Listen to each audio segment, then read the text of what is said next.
تلنگانہ بھر میں junior doctors اپنی ہڑتال پر دستبردار ہو گئے ہیں۔ وزیر صحت دامودر راج نرسمہا کے ساتھ کامیاب بات چیت کے بعد احتجاج سے دستبرداری اختیار کر لی ہے۔ وزیر صحت نے محکمہ صحت و طبابت کے اعلیٰ عہدیداروں کے ہمراہ TJUDA کے مطالبات پر تفصیلی بات چیت کی۔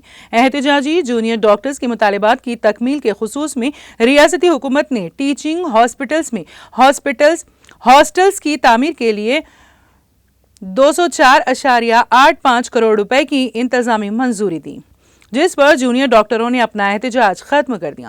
ریاستی حکومت نے 26 جون 2024 کو جیو 244 کی اجرائی عمل میں لائی اور 204.85 کروڑ روپے کی منظوری دی۔ مذکورہ بالا رقم سے Osmania medical college, OMC Gandhi medical college, GMC اور Kakatiya medical college KMC Warangal کے کیمپس میں مختلف کاموں کی انجام دہی عمل میں لائی جائے گی۔ واضح ہے کہ قبل ازیں تلنگانہ بھر میں جونیئر ڈاکٹرز اپنی ہڑتال سے عارضی طور پر دستبردار ہو گئے تھے۔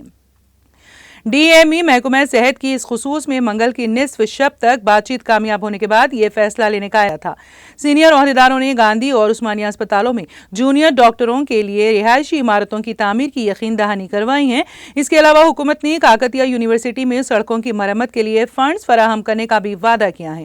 دوسری طرف عثمانیہ جنرل اسپتال OGH کے ڈاکٹروں نے طبی خدمات کا بائیکاٹ جاری رکھنے کا فیصلہ کیا تھا، جس میں آؤٹ پیشنٹ سرجریز اور ان پیشنٹس وارڈ کی خدمات شامل تھیں۔